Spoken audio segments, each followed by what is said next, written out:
Bonjour frères et sœurs, nous venons d'étudier notre leçon que nous avons lue à la maison pendant la semaine. Je pense que tout le monde a reçu la leçon. Comme le frère qui a fait les annonces tout à l'heure l'a dit, si quelqu'un ne reçoit pas les leçons ou bien n'arrive pas à prendre les leçons sur le site, il faut qu'il nous avertisse pour que tout le monde puisse avoir la leçon, parce que comme ça, nous l'étudions ensemble, parce que à la fois apostolique, il n'y a pas le maître et l'élève, nous étudions tous ensemble. Et vous voyez que c'est une question-réponse, tout le monde répond à la question parce que nous étudions ensemble. Que Dieu vous bénisse. Nous avons tous lu la leçon à la maison. Le maître vient de faire un développement encore. Elle l'a fait brillamment. Est-ce que quelqu'un a quand même une question? Quelque chose qui n'est pas très clair pour cette personne et qu'il voudrait un peu plus d'éclaircissement. Est-ce qu'il y a une question? Pas de question? C'est quoi le titre de la leçon? Le titre de la leçon? Promesse de protection.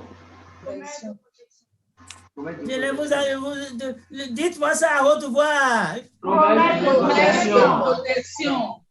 Ah oui. Bon. Le frère Rémi, la protection contre quoi? Contre tout danger. Contre tout danger.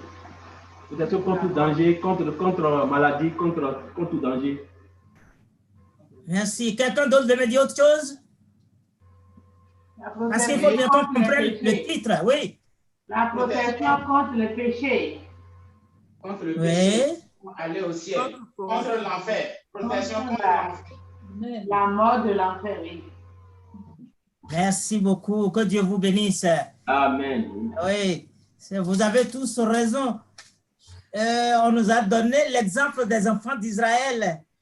Et Dieu leur a donné, par l'entremise de Moïse et d'Aaron, les ordres de ce qu'ils vont faire pour se protéger, parce qu'un danger, Dieu a vu un danger de loin. Est-ce que bien le danger était déjà arrivé? Non. Non. Un danger qui doit arriver. Et Dieu a vu ça et dit, mes enfants seront protégés. Mais pour que vous soyez protégés, il a dit à Moïse et Aaron, dit à mes enfants de se comporter comme ça, de faire comme ça, pour qu'ils soient protégés. Est-ce que c'est pour ce danger imminent seulement que ce sacrifice a été fait? Non. Si nous voyons la leçon que le maître vient de faire, son développement de haut jusqu'en bas, frère Carole, dis-moi, quelqu'un l'a déjà dit tout à l'heure, mais ce sacrifice qui a été fait, est-ce que c'est juste pour le danger qui est imminent sur les premières filles, les premiers nés d'Égypte, que ce sacrifice a été fait? Non, non.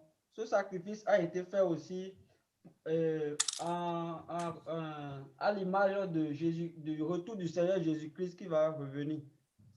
Genre de Jésus qui était venu, qui a été immolé comme un agneau. Oui, même pour les enfants d'Israël d'abord. Est-ce que, si nous voyons ce qu'on leur a dit de faire, comment ils doivent le faire, ça nous montre que ce danger n'était pas seulement pour, c'est-à-dire, cette protection n'était pas seulement pour le danger imminent. Le maître l'a bien expliqué. Qui sait, qui veut me le dire? C'était pour se préparer pour le voyage. Pardon? C'était pour se préparer pour le voyage. Merci beaucoup. Dieu veut les amener. Et à partir d'aujourd'hui, ils ne seront plus esclaves. Ce n'est pas ça? Alléluia. Amen. À partir de cette nuit-là, ils ne seront plus esclaves. Ils ne dépendront plus de leur maître. Et s'ils ne dépendent plus de leur maître et qu'ils sortent, ils s'en vont où? Au pays, au Canaan. À la terre promise. La terre promise. Et ils s'en vont où? Ils s'en vont dans leur repos, dans leur pays. Dieu veut les amener dans leur pays où ils auront de repos. C'est pour cela que nous aussi, aujourd'hui, on nous a dit que c'est le symbole, quelqu'un a déjà dit, Emmanuel l'a déjà dit, symbole de Jésus-Christ qui est venu, qui vient faire ce sacrifice pour que nous puissions être sauvés, sauvés, protégés seulement, pas seulement du danger imminent, parce que nous vivons dans le danger de tous les jours, non? Oui, mais il n'y a pas que ce danger. Dieu veut nous protéger. Son sang veut nous protéger parce que ce n'est pas son sang qui nous protège de la pandémie depuis plus d'un an. Oui. Oui, c'est son sang qui nous protège de la pandémie. C'est son sang qui protège chacun de nous. Toi, tu as ton problème, l'autre a son problème, l'autre là-bas a son problème, moi j'ai mon problème. Mais qui est-ce qui nous protège? C'est le sang de Jésus. C'est le sang de Jésus. C'est le sacrifice de Jésus qui nous protège. Mais ce n'est pas la fin. Ce n'est pas la fin.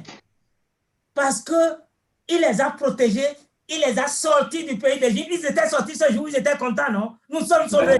Nous sommes sauvés, n'est-ce pas? Est-ce qu'ils sont tous rentrés dans le repos? Non. Non. Ils ne sont pas tous rentrés dans le repos.